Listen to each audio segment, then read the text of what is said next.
Et ce matin, Bruno Retailleau était l'invité de Sonia Mabrouk, l'excellente Sonia. Écoutez ce qu'il a dit. Je cible d'abord ce qu'on appelle les délinquants d'habitude, ceux qui pourrissent la vie des Français.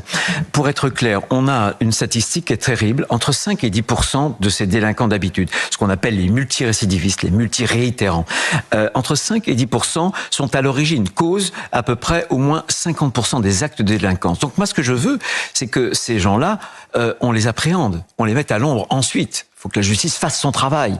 Parce qu'une fois qu'on a une baisse, vous voyez, de 50% des actes de délinquance, on respire un peu plus. Donc on va mieux cibler. Ça sert à rien de partir et de se disperser dans tous les sens. Je pense qu'il faut cibler, et c'est ce que je leur demande dans ce plan. Ils connaissent bien le terrain et ils auront des résultats. Franchement, en tout cas au niveau des paroles, pour moi, je suis désolé, c'est ce qu'on pense tous.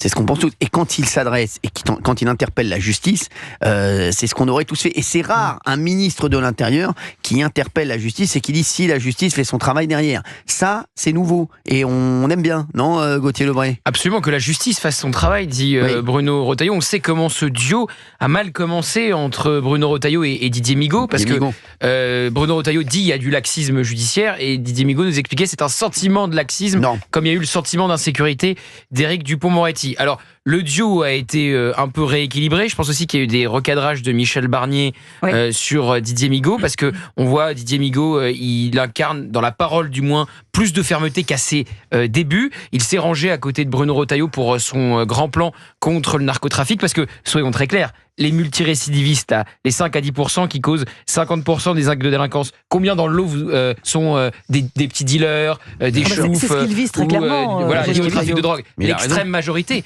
Donc on en revient toujours à la même problématique, le trafic de drogue. Exactement, le trafic de drogue qui est un énorme fléau. C'est parce que, en fait, c'est pas que le trafic de drogue. Le trafic de drogue engendre énormément de délinquance. C'est ça, en fait, tout ce qu'il y a autour, et c'est ça qui prend le plus de place, le plus en plus de place dans la vie quotidienne des Français. C'est ça qui interpelle. Avant, c'est vrai qu'il y a toujours eu du trafic de drogue, on va pas se raconter l'histoire, mais on avait l'impression qu'ils restaient entre eux.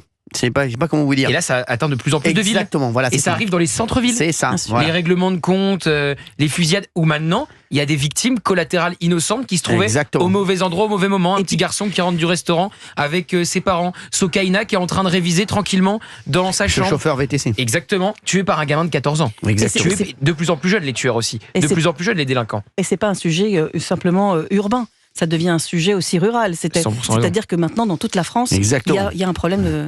Le ministre Retailleau interpelle aussi ses propres troupes, parce qu'il dit ne vous dispersez pas, si on va chercher les multirécidivistes, nous pouvons obtenir des résultats forts en termes de baisse de la statistique concernant la délinquance. Il a besoin de résultats. Exactement. Et je trouve que, en tout cas, son discours est clair. Et c'est vrai que le fait d'interpeller comme ça le ministre de la Justice, c'est rare. C'est rarement fait. C'est vrai que j'ai rarement vu des ministres de l'Intérieur le faire. C'est vrai qu'à l'époque, Gérald Darmanin le faisait, mais derrière il y avait Éric Dupond-Moretti, donc c'était plus compliqué. Alors je vous rappelle, Gérald Darmanin et Éric Dupond-Moretti, ça c'est mieux terminé, mais ça avait très mal commencé. Très mal commencé, parce que Gérald Darmanin, il avait aussi un vocabulaire très martial. Il parlait d'ensauvagement, et Éric Dupond-Moretti lui répondait dire ensauvagement, c'est pire que le phénomène lui-même. Donc au début, c'était quand même parti assez mal. Et puis souvenez-vous, Gérald Darmanin, il a soutenu les policiers quand ils partaient en détention provisoire, en disant que les policiers n'avaient rien à faire en détention provisoire. Et là aussi, vu que c'est une décision de justice, c'était un bras de fer avec Éric Dupond-Moretti. Donc c'est quand même très rare que ça se passe bien entre les deux ministères. Réagissez.